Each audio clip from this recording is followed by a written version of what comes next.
Hey, MOMnation, and welcome back to another episode of Live and Learn. Welcome, Rachel. Hello, friends.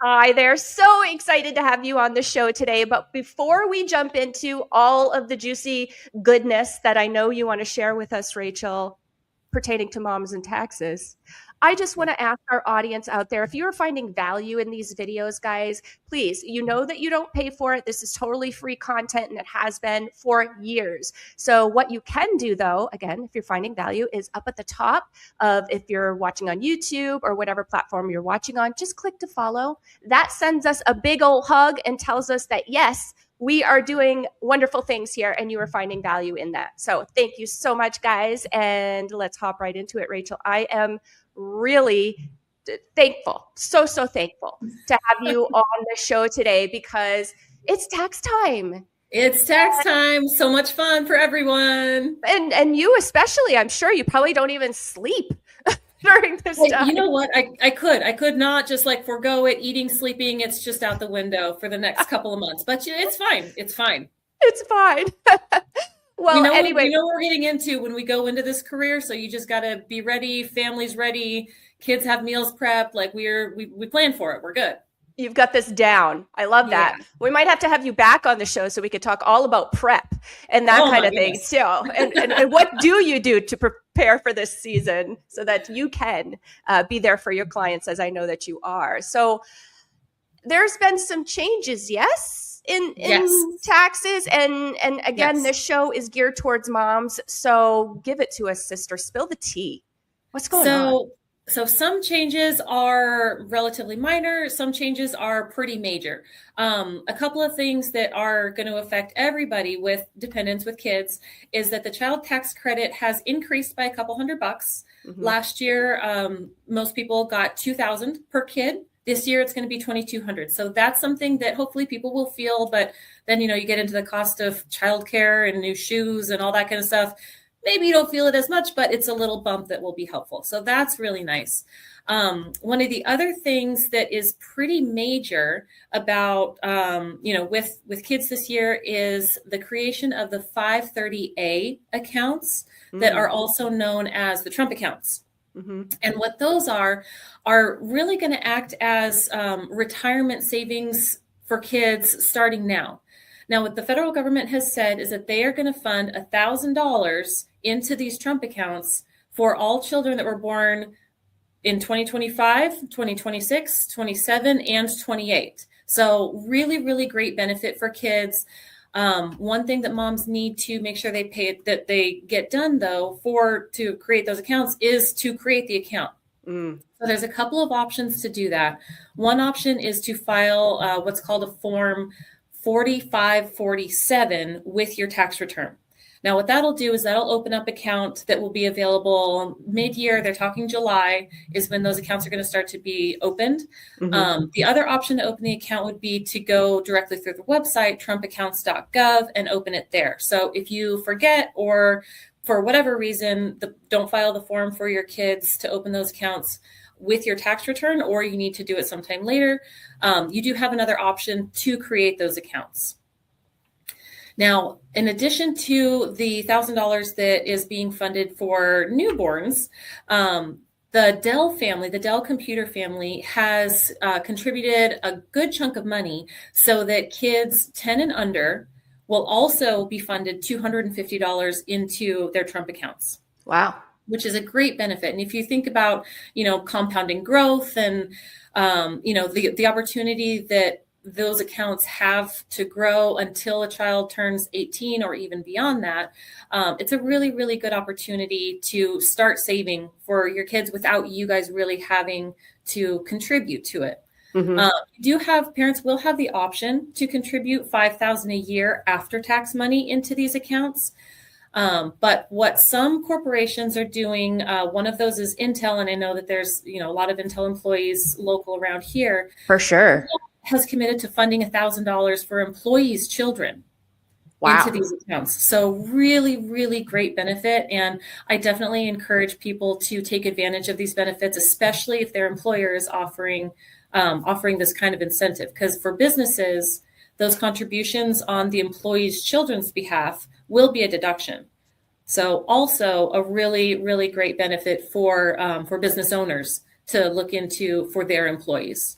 Absolutely. How can moms get more information about these accounts, how they work? Or do you have any further explanation on how they work for the moms out there that have never heard of this before? Absolutely. So the trumpaccounts.gov website will provide a lot of information. And one of the things that I think is going to be a question is like, okay, well, how do we access that money? Right. Well, you're not going to be able to access the money until the child turns 18, at which point the account can be converted to a traditional IRA account, or it's going to act as kind of a Roth IRA account for those pre-tax contributions that employers made for their employees' children.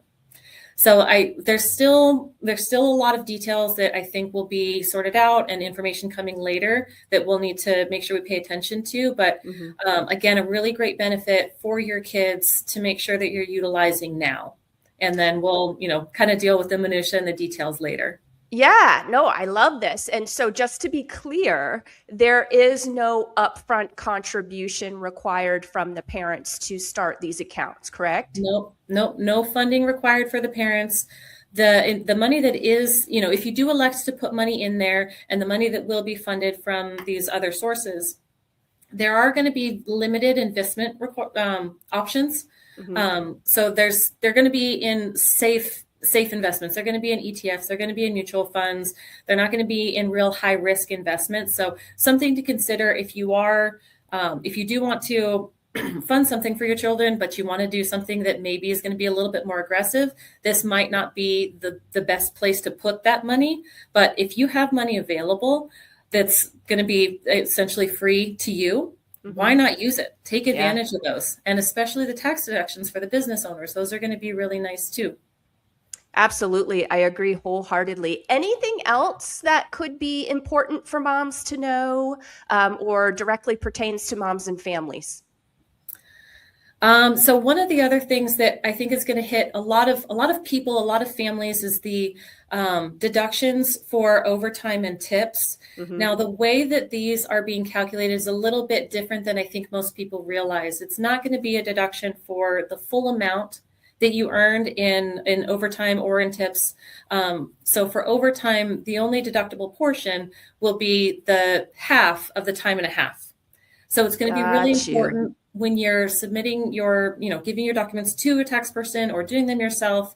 You'll want to make sure that you're referencing your last pay stub of the year, because that's where that detail is going to come from. It's not required at this point for 2025 for the employers to include that information on your W-2. So there will be a little bit of work for the taxpayers on the back end to make sure that they're capturing that information and getting that deduction that they're due. Got it. Well, thank you for sharing that. Of course. Rachel, where are my manners? At the beginning of the show, I didn't even ask you to please introduce yourself to our my goodness. I'm so sorry. Yes. It's your fault. It's my fault. No, that's great. So I have been a CPA since 2018. I've started my own practice. This will be my third tax season on my own, but I've had a lot of experience. I've been very, very lucky to work with a lot of different facets of, people, businesses, all kinds of fun stuff that I've been able to learn along the way since I've been doing tax for, let's see, where am I at? 11 years now. Nice. 11 years I've been in tax, started in bookkeeping. So I've kind of run the whole accounting gamut once I figured out what I wanted to be when I grew up. I'm still trying to figure that out, Rachel. No worries there. And am I correct? I think I heard at the beginning of the show, you are also a mama too. Oh, yes. I have my 3 babies. My 2 girls are 12. My younger daughter just turned 11, and my little 4-year-old boy is absolutely a tornado and keeps us all on our toes. As they do. You don't need an exercise program when you've got a 4-year-old. Oh my goodness. No kidding. Awesome. And Rachel, you said that you have your own business, correct? So okay, so you're not working for anybody else. It's you. So if our mamas were to want to get in touch with you, maybe they have additional questions, maybe they want you to look over their financials, prepare their taxes, that kind of thing. What's the best way to get in touch? So definitely shoot me an email. My phone number is also available. I think, Katie, you're going to distribute that information. I'll put your contact in the show notes. Yep. That would be great. But yeah, shoot me an email. And if we need to schedule a time to talk, I'm happy to do that. I am very lucky to really, really love what I do. And I love being able to help people, and especially moms and families where this, tax and accounting is maybe not in their wheelhouse, not their forte, but it's mine. And I'm very happy to be able to help people with that. I feel very fortunate.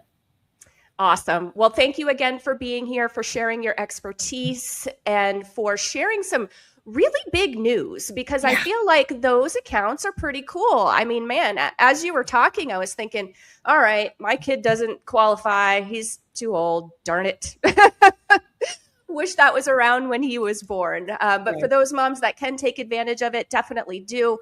I don't think you can save enough this day and age right? I mean, you just can't. So thank you again, Rachel. We appreciate having you here. Stay tuned, moms, because of course there is just a little MOMnation commercial coming up here after the show. And again, if you are finding value in these episodes, you want to check out any more, we have hundreds of Live and Learn episodes. And we have mamas just like Rachel that have come to share their expertise, and you really can learn a lot. So please hop on to our YouTube channel or platform page, whatever you want to call it. It is at MOMnation USA is our handle, or if you prefer to listen podcast style, MOMnation Talk Radio is where you will find us on your favorite podcast platform. We will see you next time. Thank you so much, Rachel. Bye. Bye. Welcome to MOMnation, where moms find real support, real connection, and real community. Founded in 2014 by Katie Holly Lambert, MOMnation started as a way to unite and empower moms. Now it's grown into a movement. Through vibrant communities, local events, and meaningful conversations, MOMnation helps moms grow, share, and thrive together. Listen to From the Heart, where we share inspirational stories, useful information, and discuss a variety of women-related topics. And check out Live and Learn, where moms just like you share helpful tips, tools, and real-life skills. Be part of something bigger. Visit www.momnation.com and follow us on social media, because motherhood is better when we do it together.